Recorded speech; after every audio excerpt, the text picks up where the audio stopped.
বন্ধুরা, আমাদের ভবিষ্যৎ আগে থেকেই লেখা হয়ে গেছে। অনেকে এটা বিশ্বাস করেন বা অনেকে এটাকে সম্পূর্ণ অস্বীকার করেন। এই প্রশ্নটি সর্বদাই বিতর্কের বিষয়। কথিত আছে, এই জন্মে আমরা যা কর্ম করব, পরের জন্মে তার ফল আমরা পাব। যা কিছুটা হলেও সত্য। আজকের ভিডিওতে আমরা এই বিষয়ে গভীরভাবে চিন্তা করব এবং আসল বিষয়টি জানার চেষ্টা করব। বন্ধুরা, নমস্কার। আমাদের চ্যানেল জয়নগর বয়েসে আপনাদের সবাইকে স্বাগত জানাই।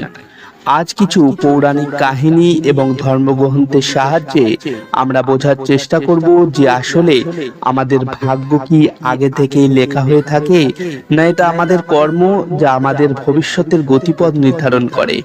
চলুন আজকের প্রসঙ্গ শুরু করা যাক। বন্ধুরা, কৃষ্ণ কথায় আমরা দেখি যে আকাশবাণী হয়েছিল যে দেবকীর অষ্টম পুত্র কংসকে হত্যা করবে। কিন্তু এই কথা শুনে কংস বললেন যে আমি তাকে জন্ম নিতে দিলে তো সে আমাকে হত্যা করবে।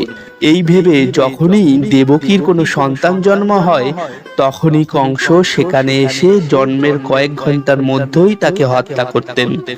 কিন্তু যখন দেবকীর অষ্টম পুত্রের পালা এলো, তখন তিনি রীতি অনুযায়ী জন্মগ্রহণ করেন এবং পরে কংসকে হত্যা করেন। এটি ঘটেছিল কারণ কংসের মৃত্যুর ভবিষ্যৎবাণী হয়ে গিয়েছিল এবং কংসের জন্ম থেকেই লেখা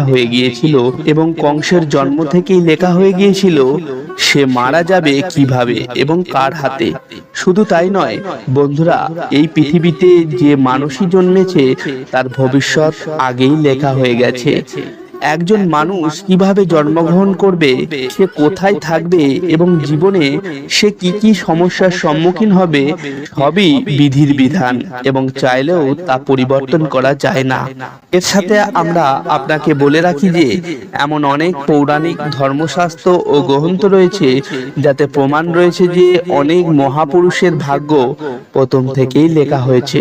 আমরা যেমন রামায়ণে দেখি, আগেই স্থির হয়ে গিয়েছিল যে ভগবান শ্রীরামকে 14 বছরের জন্য নির্বাসিত করা হবে। অর্থাৎ এর পেছনে কারণ ছিল ভগবান শ্রীরামের হাতে রাবণ বধ। এর সাথে আপনি নিজেই চিন্তা করুন যে মাতা কৈকেয়ী যদি মন্থরার প্রভাবে না আসতেন, তাহলে শ্রীরামকে মা সীতার সাথে বনবাসে যেতে হতো না। তাহলে ভাবুন কিভাবে শ্রীরামের হাতে রাবণ বধ করা সম্ভব হতো। এইসব কিভাবে ঘটতো? সবার সমন্বয়ে যাতে এটি সম্ভব হয়, সেজন্য আগে থেকেই এসব লেখা ছিল। একইভাবে প্রতিটি জীবের ভাগ্য লেখা আছে। আমরা সবাই নাটকের ছোট্ট চরিত্র, যারা কোনো না কোনো উদ্দেশ্যে এই পৃথিবীতে জন্মগ্রহণ করে। তবে এটাও ভুল নয় যে আমাদের ভাগ্য আমাদের কর্মের ওপর নির্ভরশীল। একটা কথা তো আপনি নিশ্চয়ই শুনেছেন, যেমন কর্ম করবেন তেমন ফল পাবেন। আপনি যদি ভালো এবং পুণ্যের কাজ করেন, তবে আপনার সর্বদা মঙ্গল ঘটবে। কিন্তু আপনি যদি জীবনে সবসময় খারাপ কাজ করে থাকেন, তবে সম্ভবত আপনি এই জন্মেই তার খারাপ প্রভাব দেখতে পাবেন। আপনি যদি তেঁতুল গাছ লাগান, তাহলে আমের ফল পাবেন কিভাবে? তাই আমাদের ধর্মগ্রন্থ সর্বদাই পুণ্য ও পুণ্যময় কাজ করতে উদ্বুদ্ধ করেছে, কারণ এটাই একমাত্র পথ যা আমাদের এই জন্ম মৃত্যুর চক্র থেকে বের করে আনতে পারে। অন্যথায় যারা খারাপ কাজ করে তারা ভগবানের চরণে স্থান পায় না। শুধু তাই নয় বন্ধুরা, তুলসীদাসজি একটি চতুষ্পদীতে স্পষ্টভাবে বলেছেন যে কর্মই প্রধান জিনিস, অর্থাৎ মানুষ যে কাজই করবে তার ফল পাবে। এর সাথে একটি বিষয় প্রকাশ্যে আসে যে পাণ্ডব পুত্র অর্জুনের হাতে কর্ণ নিহত হন। অর্জুন বলল, মাধব, আমার হাত কাঁপছে, আর তুমি কিনা আমার হাতে আমার নিজের উদ্ধর্তনের হত্যার কথা লিখেছো। এ কেমন ভাগ্য? তাই শ্রীকৃষ্ণ বললেন, হে পাণ্ডব পুত্র, আমি কে কোনো মানুষকে শাস্তি দেবার? এটি কর্মের ফল। সে জীবনে যেরকম কাজ করেছে তার ফল পেয়েছে। আর হ্যাঁ, জীবনের কোন পর্যায়ে ফুল পাবে না কাঁটা পাবে, এটা মানুষ নিজেই তার কর্মের মাধ্যমে ঠিক করে। শ্রীকৃষ্ণ বললেন, তুমি অধর্মের বিরুদ্ধে আওয়াজ তুলেছিলে এবং সৎ পথ বেছে নিয়েছিলে, আর কর্ণ অধর্মের পথ বেছে নিয়েছিল। এই অবস্থায় আমি কি করব? কিন্তু তার সত্ত্বেও আমি তাকে কয়েকটা রাস্তা দিয়েছিলাম, কিন্তু প্রত্যেকবার সে দুর্যোধন ও তার বন্ধু বান্ধবদের সমর্থন করেছিল।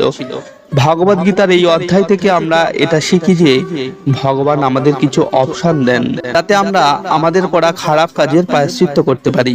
শেষে বলবো যে আমাদের ভবিষ্যৎ অবশ্যই আগে থেকে লেখা থাকে, কিন্তু কর্মের মাধ্যমেই আমরা আমাদের ফল ভোগ করি। যদি আমরা ভালো কর্ম করি তাহলে শান্তিপূর্ণভাবে নিশ্চিন্তে আমরা জীবন কাটাবো, কিন্তু খারাপ কর্ম করলে এই জন্মে আমাদের তার ফল ভোগ করতে হবে, তার ফল অবশ্যই পরের জন্মে উপভোগ করতে হবে।